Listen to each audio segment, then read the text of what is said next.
and share our screen so that hopefully everybody can see the screen.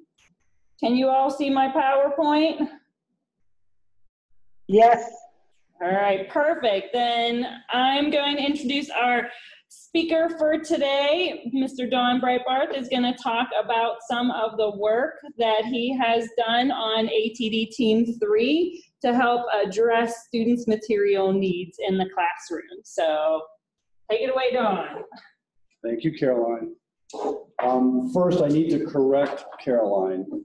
This is not work that I have done.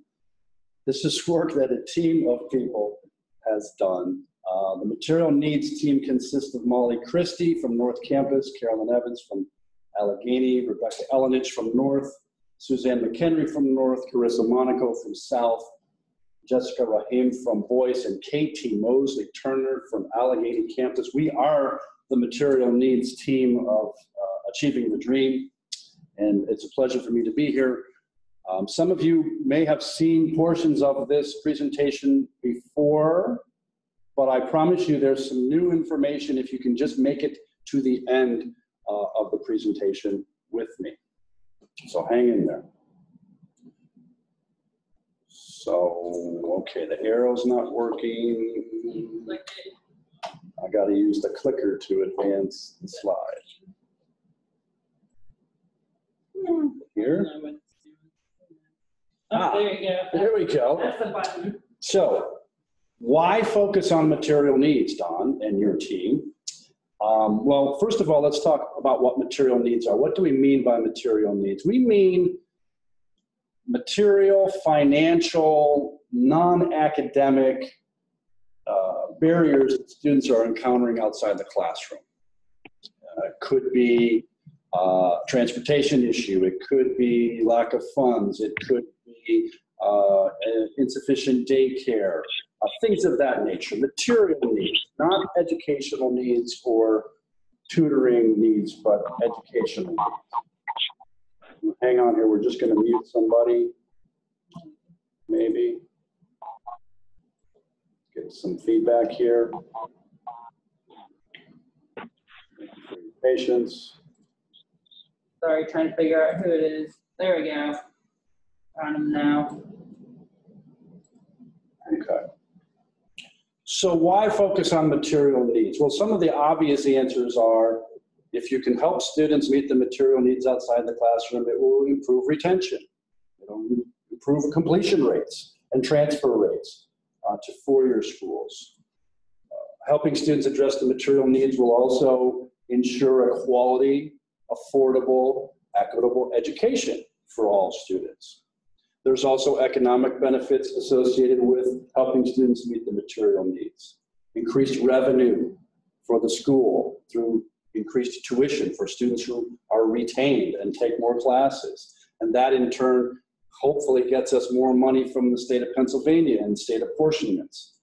But the real reason, if you're really honest with yourself, the reason that we need to focus on students' material needs is because there are many students at CCAC who have outstanding potential and outstanding ability, and they're being forced to choose between their long-term educational goals and their most immediate basic material needs. That's the real reason that we're focused on it. So in terms of the material needs team, our story begins in 2016. Yes, it has actually been 2 years since we started working on this project. For those who may not know, Achieving the Dream is a volunteer committee at CCAC. It includes about 25 faculty, staff, and administrators who meet on a monthly basis to analyze data and to see where opportunities may exist to help students have more success in the classroom. That, in a nutshell, is what ATD does. In the spring of 2016, we were looking at some data that was actually gathered for a study that the biology department was doing. And we looked at the success rates for the 15 most popular first-term courses over a course of 7 years, ending in 2014. So we looked at their first term, first year courses for over 10,000 students. And we looked at the 15 most popular courses that students take during that first semester. And the success rate for the 15 most popular was below 70%. And the success rates got worse depending on or in correlation to the number of developmental courses that you took. So students who came in at a college level succeeded at a little bit better than 70%. If you needed one developmental course, then two, then three, then four, your chances of success got progressively worse, somewhere down into the 20 to 25% range for some of those most popular first year courses. So the question to the group, to the ATD team was, why is this happening? But rather than sit in the boardroom at OCS and try to figure it out in some top-down manner, we decided finally 2 years ago that the way to do this was to reach out to the campuses and to take this message to each campus and each center and ask our colleagues, what do you think is happening? And so we did that. In the spring of 16, we solicited direct feedback from over 300 faculty, staff, and administrators to find out why they thought so many first-year students had difficulty passing the first-year courses.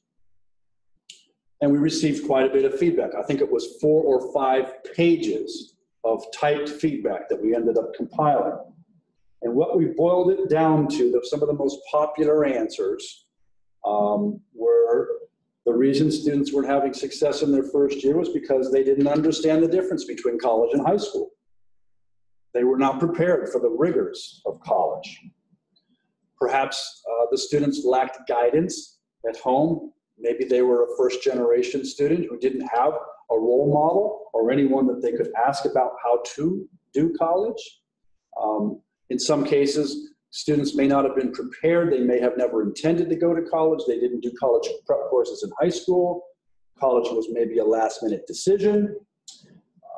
Students also come into the college not prepared in terms of study skills.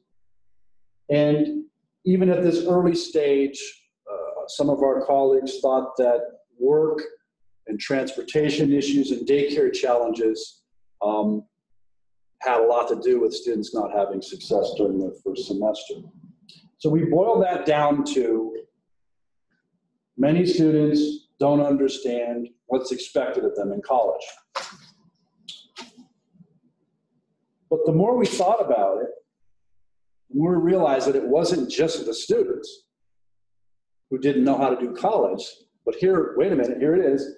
We didn't know enough about our students as they came into the college to impact and to help them set meaningful goals and to manage all these priorities in their lives. So yes, the students were not 100% prepared for college, but we weren't prepared for them either. And so that made us take pause and to think, what do we need to do to fix that? And we decided that what we need to do, if we're going to be serious about understanding our students and the issues that they're facing, we need to adapt our intake processes. And by intake processes, I mean admissions, registration, orientation, etc. First touch at the college.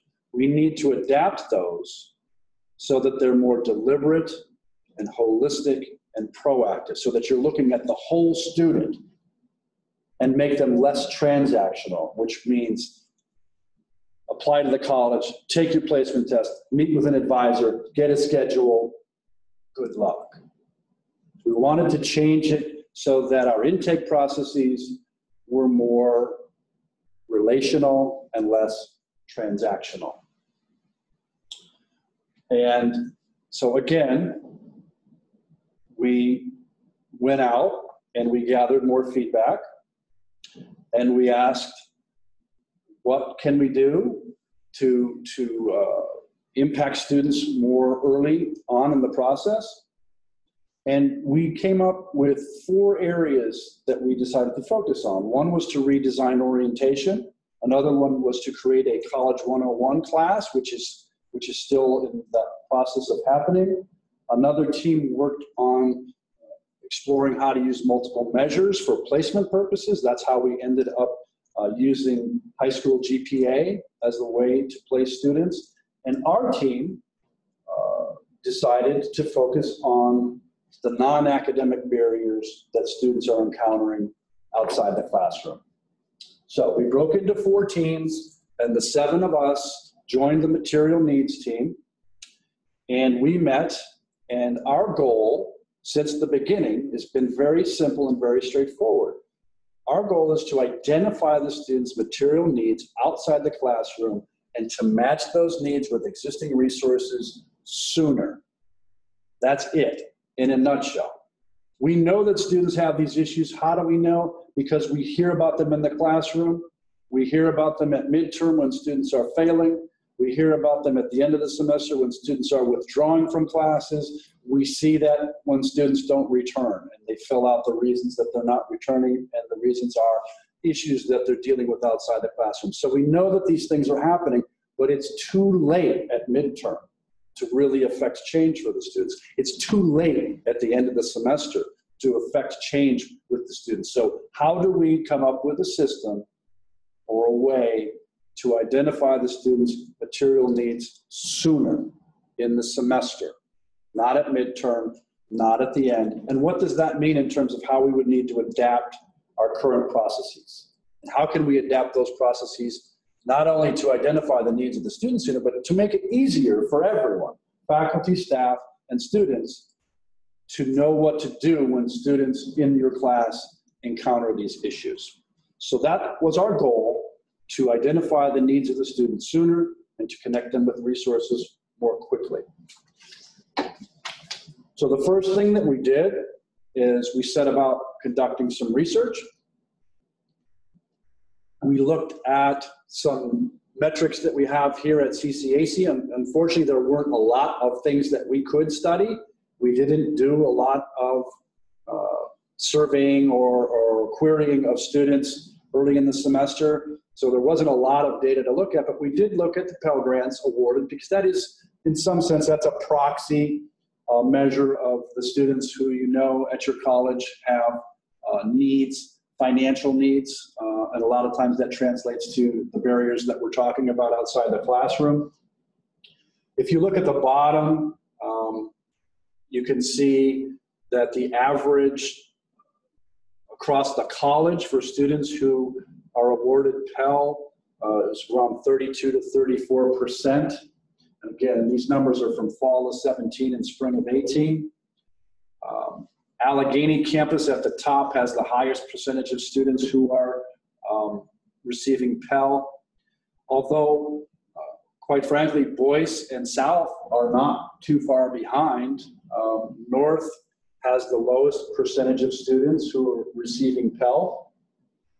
So that was one of the measures that we looked at. We also took a close look at some of the major supports that are already in place at CCAC. Act 101 and KEYS programs are only offered at Allegheny campus and only serve a limited number of students. We now have food pantries at all 4 campuses. The foundation scholarships are available, I think, an underutilized resource, and they're available at all 4 campuses in the centers. We have something called the Launch Program, which is a partnership between Urban League of Pittsburgh and CCAC Allegheny and Boyce campuses, where we have a resource person from Urban League on campus every other week, and this other week they spend at the center, Homewood Brushton or Braddock Hills, and they are able to meet with students who are referred to them to see if Urban League has any resources to connect students to. Sometimes they do, sometimes they don't. Oftentimes it's a matter of funding and the funding cycle. Job Corps, when I first asked what do we do for students who are homeless, one of the answers I got from one of the deans is we recommend that they go into Job Corps because there's a housing component to that. It never occurred to me that that was an answer to housing, but it is. We also have a part-time social worker at Allegheny campus who's embedded into the biotech program with Caroline, and she's also doing work with the nurses. That happens to be KT, who's a member of our team. And of course, we have success coaches at all 4 campuses, and the TRIO grant, which is also exclusive to Allegheny. So we do have additional supports outside the classroom for students. I mean, and you should throw counseling up here as well. But you can see by the number of students served that, you know, you're talking about a couple hundred, 3 or 4, maybe 500 students who are being served by these services. And if you go back to the Pell Grant, you can see we have upwards of 4,000 to 5,000 students each semester who qualify for Pell and who may also, very likely, need help outside the classroom. So yes, we do have supports at the CCAC, but are they robust enough to help students meet all of their needs? I think if we knew the needs of all of our students, our current resources would be overwhelmed. So we looked at supports at CCAC. We also studied what some of the other community colleges are doing. These are all Achieving the Dream colleges that we looked at. Community College of Philadelphia has some similarity to our college. There's a main campus and 3 centers, a large number of programs and certificates, about 26,000 credit-seeking students, which is, I think, a little bit more than what we have.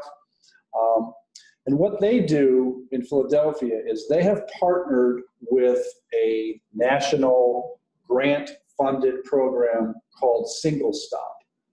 And you pay money to get into the program, and then there's a maintenance fee each year for the first 3 years.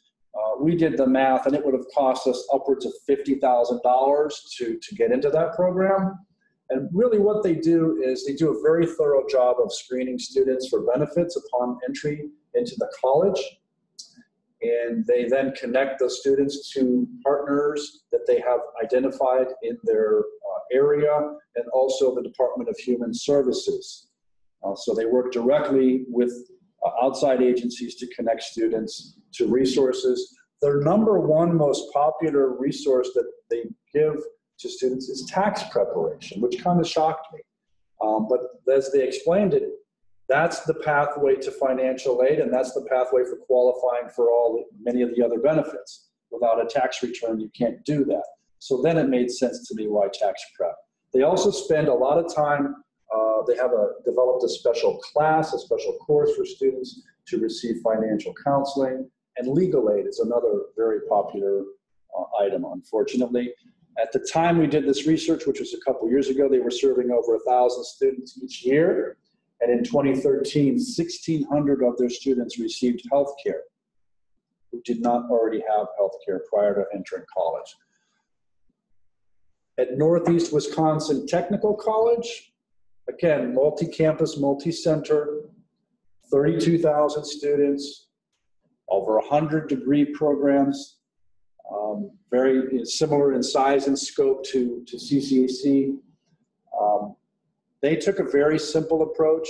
They created an intake survey that they administer at registration.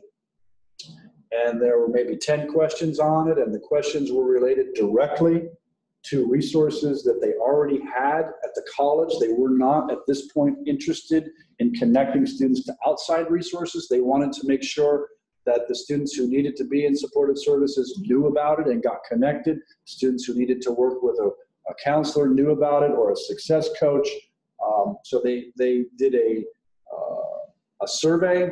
They created a very simple, straightforward matrix so that any student who presented with an issue would be very simple for any person, any student, any staff member to know exactly who that student needed to talk to. Which office did they need to go to?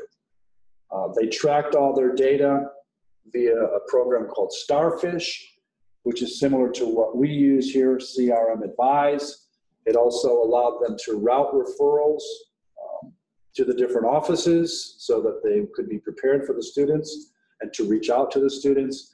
And they based their success on the number of referrals and also the persistence rate of their students. Lastly, we looked at Amarillo College in Texas. 6 campuses, 3 centers, a lower number of credit students, a similar percentage of students receiving Pell Grants to CCAC. They did a study prior to starting their program, and what they found in their survey information was that virtually all the barriers that their students encountered that were causing them to not be successful in the classroom were non-academic. They were stunned by that it really wasn't about intellect, it wasn't about SAT or ACT scores, it was about poverty and non-academic barriers. So they created, which is now an award-winning, No Excuses Poverty Initiative. It was championed by the college president, so there was a lot of momentum behind it. Some of the things that they've done and been very successful with, they created a dedicated resource center, a one-stop shop office where student presents with issues or concerns, barriers outside the classroom. You don't have to think about where to send them or who to call. You send them to the resource center, and the resource center does an intake and then routes the students to the appropriate office. One of the other innovative things that they did is they hired a full-time social worker, and that person set up a case management program or system at their college. The staff for the case management office consisted of students from local four-year schools, graduate students in the social work program who needed clinical hours, and they were then able to, by hiring one full-time social worker and coordinating with the local schools around them, they were able to bring in additional resources, additional caseworkers to help the students stay engaged and to follow up and to follow through on all the referrals that they were receiving. Their graduation rates increased. Again, this data is a little bit dated because we did this research a couple of years ago, but I've been keeping tabs on them and they continue to have great success. So those are some of the ideas that we had floating around in our head as we continued to do our own work.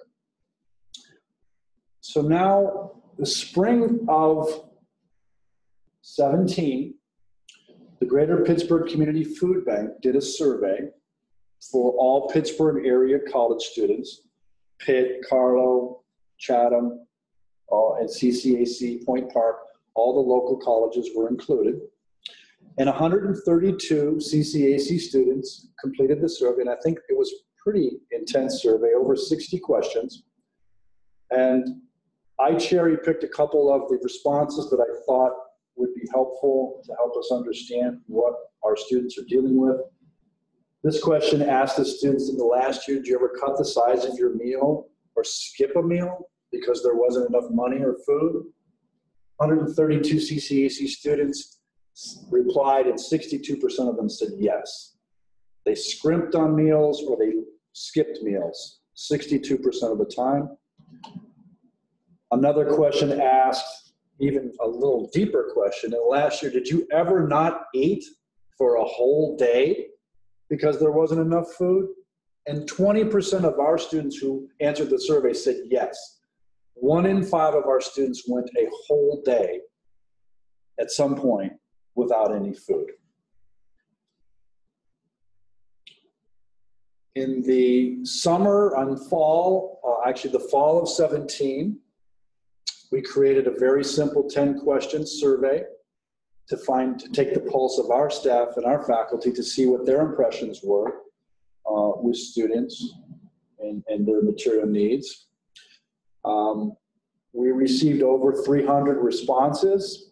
150 of those responses were from faculty. We were really pleased with those numbers. We asked them questions like, in the most recent semester, how many students have you worked with that had to leave school because their basic needs were not met. You can see that over 80% of them met with at least 1 to 5 students who left school. Another question we asked staff and faculty, what's the most challenging aspect when you're identifying students' material needs? And the two on the bottom were the most popular answers. They lamented the fact that there's no single point of contact, that there's too many offices, and then another 38%, they had no idea where to send the students if they had problems. So key takeaways from the faculty and staff survey, 22% referred at least 6 students to various offices during that semester. 39% of faculty and staff don't know where to refer students when their basic needs aren't being met. 44% indicated the most challenging issue is not having a single point of contact. And over 80%, again, indicated that they worked with 1 to 5 students in the recent semester who had to leave school because their basic needs were not being met. We then turned our attention to students. Last fall, we sent some similar questions out to students. We were very pleased. This was a college-wide survey. We had over 1,000 students respond to the survey, which is a pretty impressive sample. And the students answered questions like, have any of the following concerns prevented you from having success in the classroom? Please choose all that apply. You can see the number one reason over 50% of our students said work was a competing part of their life that was competing with their schoolwork. The cost of books, which is really what that one talks about, cost of tuition and books. Students not buying books at the beginning of the semester because they can't afford them clearly would have a negative effect. Mental and behavioral issues at the bottom are starting to creep up. Healthcare, transportation, another issue that came through. We asked students then more specifically, what is causing you to miss class? Have you ever missed class for any of the following reasons? Again, in the middle of the chart there, you see work is a big issue. But the one that stands out on this chart is almost 50% of the students said that the reason that they were missing class is because they're too stressed out. And now we've been reading more and more the last couple of years about anxiety and stress and depression in college students. But this was really an eye-opener for us a couple of years ago. It just didn't occur to me that our students were experiencing that much stress in their life, and it was having a direct impact on their ability to be successful in the classroom. We then asked the students, who do they turn to if they have an issue, a problem that's not related to your coursework, but something other. And much like the staff and faculty, over 40% of them said they had no idea where to go. Some of them talked to faculty, some of them talked to staff or an advisor, but over 40% of them did not know where to go. So to recap the students' responses, 27% of the students listed transportation as an issue that was preventing them from having success. 34% indicated work. 48% said they were too stressed out. 36% indicated the cost of tuition, but we really mean books. 42% said they didn't know where to go to find help. And 18% indicated that some kind of mental health issue was preventing them from having success in the classroom. So now we've got survey data from the food bank, from our staff and faculty, and from our students. We took that data again back to the campuses, back to the centers, because again, as I said at the beginning, this can't be a top-down solution. We know that it has to involve faculty and staff.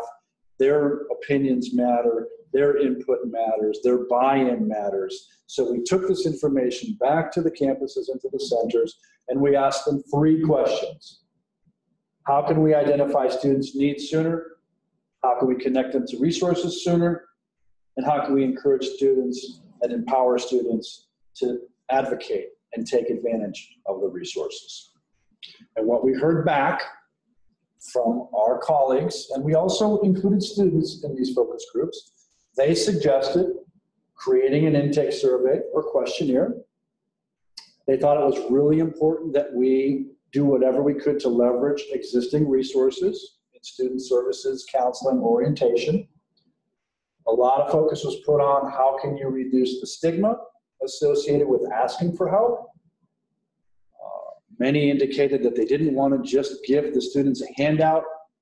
They wanted to not just put a Band-Aid on the problem, but they wanted to make sure that we were taking a holistic view of the student and taking a look at their overall financial literacy and to teach them what a budget is and what are wants versus needs, things of that nature. Don't put a Band-Aid on it. Teach them how to fish, in other words. Another popular bit of feedback was that we too should establish a resource center or dedicated office on each campus and each center. And then all of that would be undergirded by additional training for faculty, staff, and administrators. So we listened, and then in the spring of this year, the material needs team, in concert with stakeholders across the college, deans, counselors, advisors, faculty, we developed what we think is a very simple and straightforward questionnaire that could be administered early on in the process. I think the print's probably pretty small, but on the right-hand side is where the material needs questions really begin, and we're asking them, would they like more information about childcare, transportation? Are they lacking in food? Are they lacking in stable housing? Do they have reliable computer or internet? Do they need additional clothing? Do they need help with textbooks? Or they want to know more about individuals with disabilities or mental health concerns, general health concerns? And we also included a question about jobs, because oftentimes employment or better employment or more employment is part of the solution. So each of these questions can be tied or should be tied to an office, to a presence, to a person on each campus. And our thought, our plan, our goal that we've been promoting to deans and other members of leadership is that we implement or we administer this survey through Appointment Central at the time that they sign up to register for classes during their first semester, and then each succeeding semester after that, because sometimes students don't have a problem with these issues when they enroll the first semester, but then things happen. And this is what Amarillo does. This is what Northeast Wisconsin Technical does. They administer their survey while the students are waiting to register for classes. In our model, this is a lovely flow chart that Caroline made in her spare time. I think it's very straightforward and effective. So at the top, the student comes in, we administer the questionnaire. That information is available instantly to the advisor, the academic advisor, who can do a quick review of the student's needs. If there's something that's really, very, very acute, house on fire, got to take care of this right now, the advisor has a chance to make that connection and to make that warm referral and to walk the student down to whatever resource they need. Likewise, on the left-hand side, one of the major concerns that we've had, or one of the major goals that we have, is to make this process automated and to be able to capture data in real time in a way that's very efficient and easy to use. And it just so happens that the Appointment Central data is automatically archived in the ARC data storage. So student comes in, fills out the questionnaire, instant feedback to the advisor. The advisor makes a referral immediately if necessary. That information is captured in ARC for long-term storage and assessment purposes. But then the rest of the questionnaire gets filtered through CRM Advise in a similar fashion to the way that we put early alerts and faculty alerts. And depending on the criteria that we would create for the matrix, those referrals would be routed to a particular office, depending on the student's needs. Now, these are just some examples of offices. These are not all the offices. This is an illustration. But let's say that the student expresses that they would like to know more information about mental health issues. That's going to be referred to either counseling or supportive services. We'd have to decide what the final verdict on that is. In our model here, an email message would be sent to that office immediately, and someone in that office could pick up the message that day or the next day or within a day and reach out to the student immediately, the same way that we do for the faculty referrals and the midterm alerts now. Dear student, you indicated on Monday that you wanted to receive more information about resources that we have for mental health issues at the college. Please call me at this number, or please come and see me in my office. I'd be happy to tell you more about that. So immediately upon registration, we've identified that the student has curiosity, at least, about an issue, and we have alerted the appropriate office, and that person has reached out to the student within the matter of hours or a couple of days. As opposed to the system that we have now, which is you don't find out until midterm grades are submitted sometimes, or you don't find out until students are withdrawing, or until they stop showing up in class, and you call them to find out, and you find out that it has to do with transportation, or they can't afford a bus pass. This way, this helps us achieve our primary goal for the material needs team, which is to identify these needs sooner and to connect them to resources sooner. And so then on the very bottom of the page, there are, we need to make some refined lists of campus resources and also external resources and services that are available. And then all the way on the left-hand side, you'll see you can, that data will flow down all the way from the ARC data storage to at some point where we will be able to evaluate the success rates of students who received services, who followed through on services, and who identified needs versus the students who did not have any needs or the students who didn't identify. So this would be measurable. It would be something that we could assess. One of the major challenges that we've always had in our mind about a process like this is it's not enough to give students a phone number or an email and refer them to, let's say, an external resource. You can do that now. You can go on the PA211 website and you can tell them that you have a specific need, and you can get phone numbers and emails all day long. But that's not enough. We know from the work that KT's doing and the launch people are doing, and just from common sense, because we know our students, they sometimes need a kick in the pants. Sometimes they need to be reminded. Sometimes they get frustrated. They get discouraged. And who's going to follow up with the student? Who's going to provide that guidance? Who's going to provide that encouragement? Who's going to walk alongside the student and make sure that they follow through, or to help them break through if they're encountering any difficulty?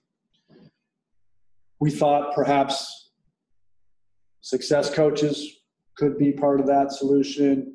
At Allegheny campus, we have people who are additional advisors. They're not actually meeting with students, but they're making phone calls and they're doing other clerical work. Support advisors are what we call them. So perhaps a support advisor could walk alongside the student. But then, this summer, our board chair, Fred Tiemann, actually reached out to the people at the Department of Human Services at Allegheny County, because he's also aware of the needs of our students, And he started a dialogue with DHS to try to figure out how we might be able to leverage the resources that are available through the Department of Human Services to help our students. And actually, it makes quite a bit of sense because we're both county entities. And so why wouldn't it make sense for the county Human Services Office to be more closely aligned and associated with CCAC? So there's a team that's working on what that might look like at CCAC, but it is possible, I'm not promising this, but it is possible in the near future that through this relationship with DHS and through some creative grant writing, we might be able to get a resource navigator for each campus and perhaps even each center, and maybe even more than one. So that would make a huge difference. All the referrals that went through CRM would also go to this person. They could keep track and follow up with students. They could work in concert with the resources here on campus. They could be very familiar with the external resources. It could really make a huge difference in the students' ability to follow through and to take advantage of all of the resources. So that's our dream of what this could look like. Other goals that we have, I mean, this is always a work in progress. We want to pilot this questionnaire in the spring of 2019. We've been in conversation with leadership at all 4 campuses. I happen to be on the Allegheny campus, so I'm most familiar with leadership here. I've had conversations with Dr. Walters, our campus president, and Bridget Goldman, Dean Goldman, who's our Dean of Student Services. They're on board with the idea. Talked to Mark Spano, who is the guy who oversees Appointment Central. And he said that he's willing to talk to us as soon as he pushes out the big Appointment Central redesign, which I think is supposed to go out this week. So what we need to do going forward, we want to pilot the questionnaire. We want to tighten up that flow chart, the data flow, to make a more close alignment and match of needs to services. We definitely are part of the team that's working to explore the relationship with the Department of Human Services to see about getting resource navigators at each campus. The board has also suggested that an emergency loan fund, or not loan fund, I should take that word out of there, an emergency fund would be created to help students who encounter unforeseen financial barriers. For instance, this is one thing that the money could be used for. We're just through conversation. We know through our experience in the registration center that there are many students who once attended here, who did not have success, who did not pay their bill, and who have an outstanding balance, and who are 5 years older or 10 years older, and they want to go back to school, but they don't have $500 in their pocket to pay that past due bill, so they cannot enroll. One way that we can use this emergency fund is to help those students. And someone in the group, I think it was Dr. Kennedy from North Campus, did some back of the napkin calculations and found that if we had $150,000, or wait, how do I want to say this? That students who have successfully completed 35 credits and who owe less than $500, all those students could be readmitted for $150,000. I don't know what the number of students is. Do the math. If it's 500 into 150,000, is that 3,000 students? Or no, 30, that's a lot. Of course, we would never get all those students, but that's one example of what you could do with the emergency loan fund. You could forgive debts less than $500 to get those students who are now ready for college enrolled in college again. It could be used for other things as well. Another project that I put on here just because I'm working on it, Phi Theta Kappa at Allegheny campus, our college project this year is to work with the counseling department to develop some mental health and stress support groups. And we're in the planning stages right now, but we know now that a lot of our students have issues with stress and anxiety, and this would be one way for us to address that. So those are some of the next steps for us. We're open to your questions or comments or suggestions that you might have surrounding this topic. Perhaps there's something that you've encountered that would add value to this discussion, or perhaps you have some ideas of things that we haven't thought of. So I'm going to let Caroline unmute people or ride herd on this part of the program in case you do have questions. All right, so I just stopped sharing the screen, so hopefully if anyone would like to talk about barriers their students have faced in the classroom, or perhaps a solution that they have come up with to help those students, please feel free to unmute yourself and then speak up. And I will stop the recording in the event that people don't want to be recorded. So let me stop the